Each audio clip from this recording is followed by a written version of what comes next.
had a great pleasure of working with your kids for the past 6 hours, 5 hours, right? It was 3 yesterday and 2 today. So what we're going to do is give you just a little demonstration, like a live class, of some of the things that we were doing.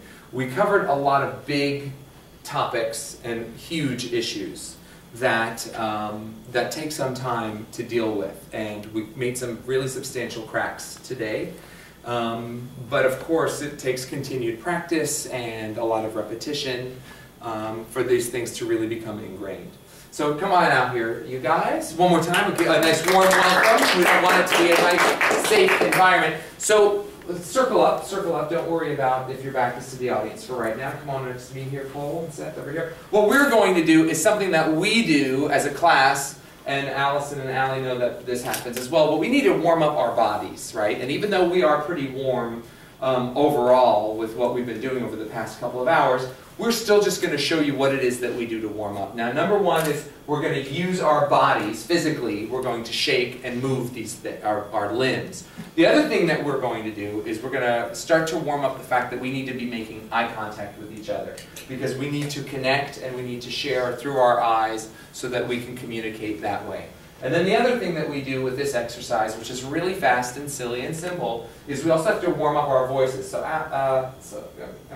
Aaron, let's go, Aaron. Come on, put your arms down. Good, okay. Because we don't want people to be closed off, we don't want people to be tight, we don't want people to be shoved in, right? We want you to be open, available, and ready to play. So this gets everything kind of moving around. It's silly, and it's fast. It's called Crazy Eights. Crazy Eights. Goes like this, remember? Start with your right arm, let's go.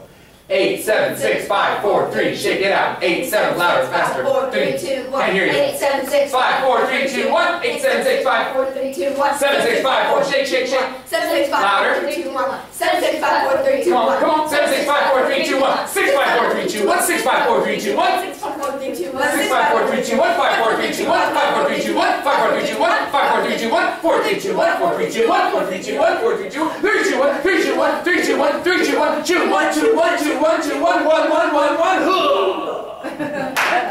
Woo! Working so good. So we warm up, gets our blood going, right? It gets the energy moving. It makes us feel a little less inhibited because now we shook everything around, which is great. Okay, so now we have to breathe a little bit because I'm old. Hold on. Woo! Okay, good. All right, so some of the things that we did involved us as a group, and some of them are more solo stuff. So we're going to start with our group exercise first. This was something that we did yesterday in group. So line up, shoulder to shoulder. Okay, this is conducted story. So for those of you that were in last round's workshop, take 2 steps forward, please. Last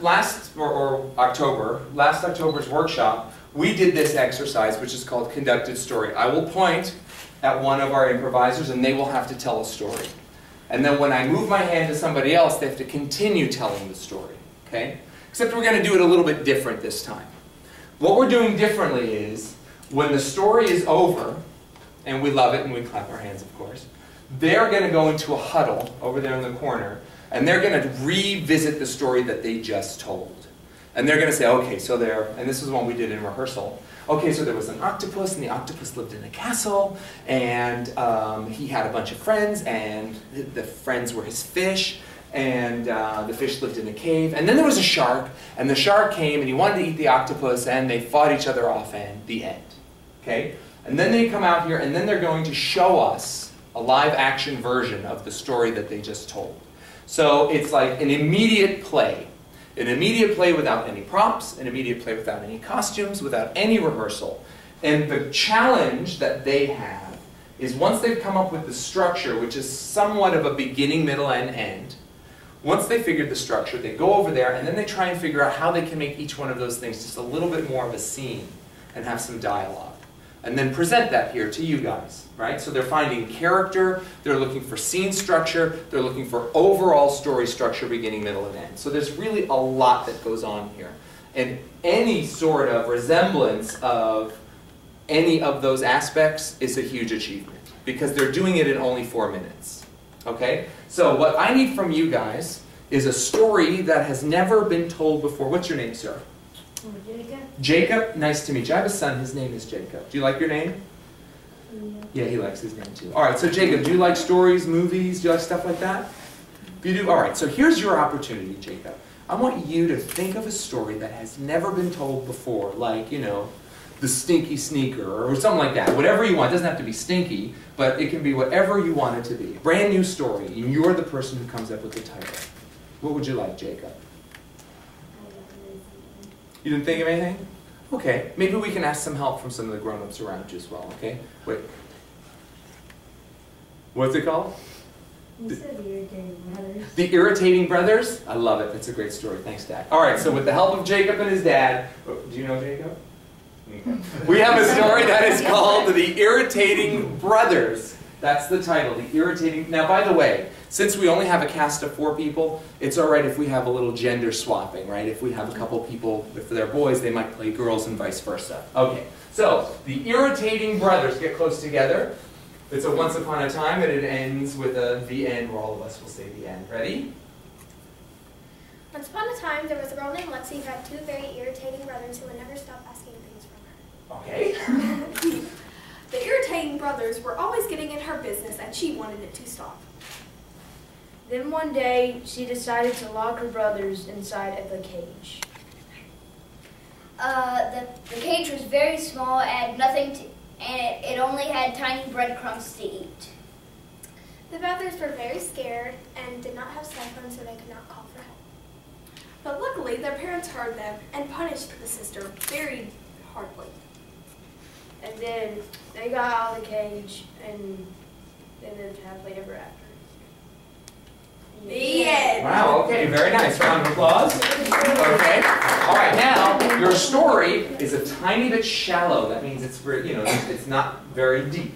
So what I want you to do is take the story. Do you remember what it was? There was a story. There was Lexi. She had 2 brothers. They were annoying. We had a cage. There were breadcrumbs, things like that. So I want you to go in the corner. I'm going to give you about 3 or 4 minutes. What your job now is to come up with scenes so we can actually hear some dialogue that's going on between them. So while they're in rehearsal, let me tell you about some of the things that I had encountered with this class in particular.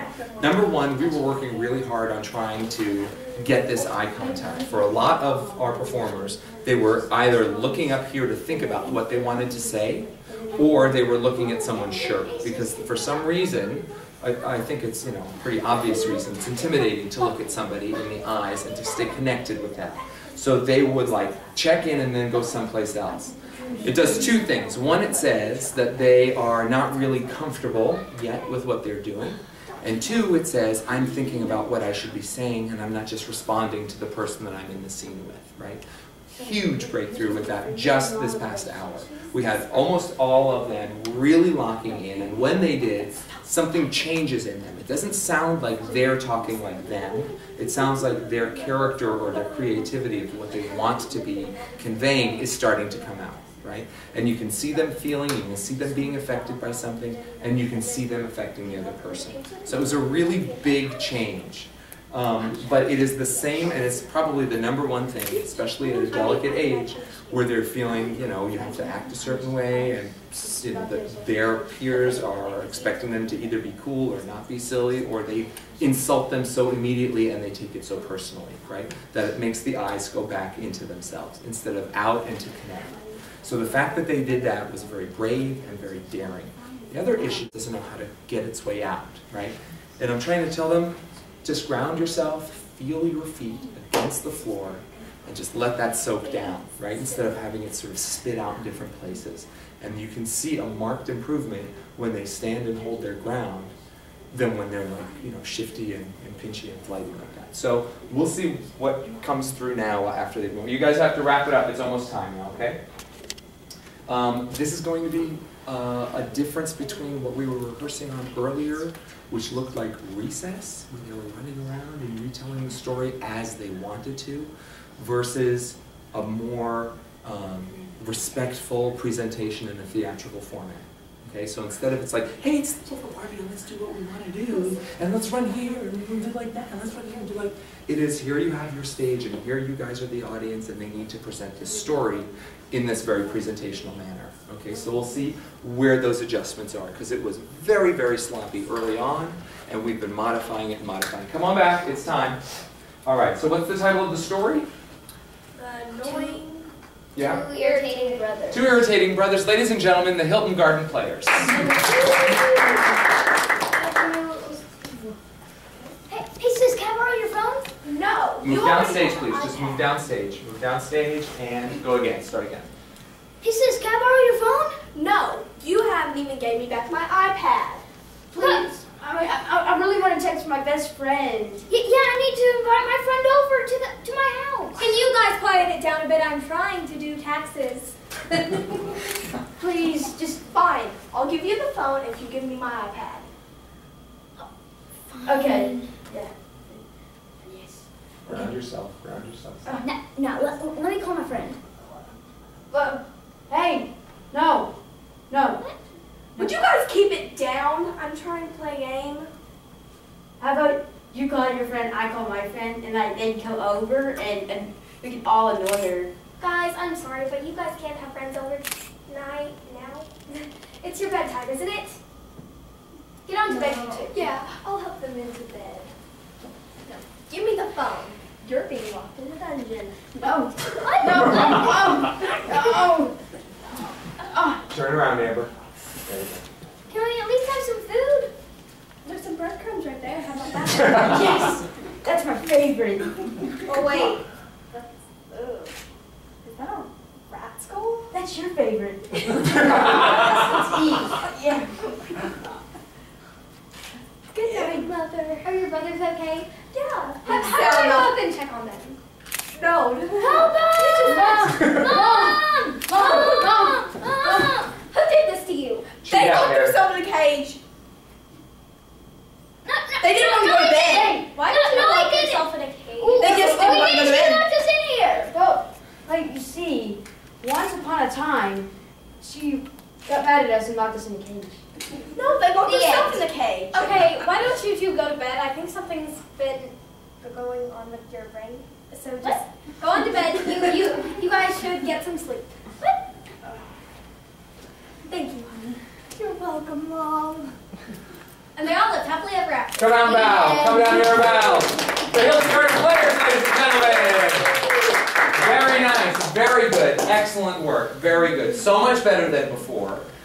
Trying to get the action down here in front of us. I would say for next time, it would be a wish of mine if you made the cage maybe over here instead of all the way back there. But I get it. You were trying to create a space in another environment. That's fine. But if it can be just somewhere else located also on the stage, so it wasn't so far back. Because once you were back there, you guys got into some difficulty in terms of like, you know, just navigating your bodies on the stage. So good, excellent work. I saw you make your adjustments and get grounded. I saw your eyes come up and connect. I saw you not argue so much, and you guys were working very well together. I love the taxes bit as well. That was a little addition in there. So that was really very, very nice. Okay, so now, we're going to pick somebody. Who should we pick? Let's pick...